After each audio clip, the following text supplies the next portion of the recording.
Every year, there seems to be a huge offensive tackle that people get enamored with. However, for every Mekhi Becton, there's a Daniel Falele who isn't a top draft prospect. Where does Dawand Jones fall on that scale? Find out in today's 2-minute drill. Right now, Jones is lighting it up in Mobile during the Senior Bowl, hoping to raise his draft stock. Jones ranks in the 99th percentile in basically every measurable: height, weight, arm length, hand size, and wingspan. And this shows up on tape. You can instantly tell where Jones is on the field at all times. Jones uses his length well, almost to the point of over-reliance.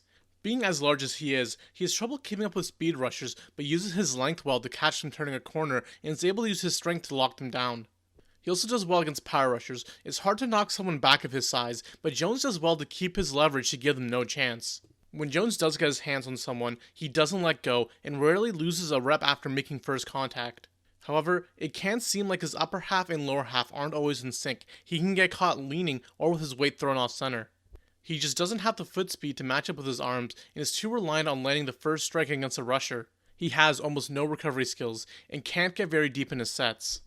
In the run game, Jones is a great mauler. He excels at the point of attack, using his length and strength to create holes and open up lanes.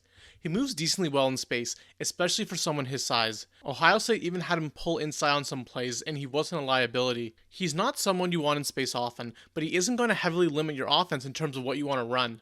Jones is capable of getting to that second level and taking defenders out of the play, especially defensive backs and smaller linebackers. However, his hand placement is sometimes erratic, and he can allow defenders to disengage. For a player comp, Trent Brown is really the only player that comes close to Jones at all. Both are massive players with Vines' arms. Like Brown, Jones will succeed best in a power scheme, but is capable of playing almost anything. Brown was best when he was playing right tackle in the NFL, and I think Jones will be too, due to his lack of mobility and his strength in the run game. For a draft range, I would take Dawand Jones as a day 2 selection.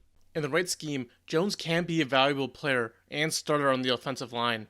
However, his limitations as a player are too great for me to seriously consider taking him in the first round.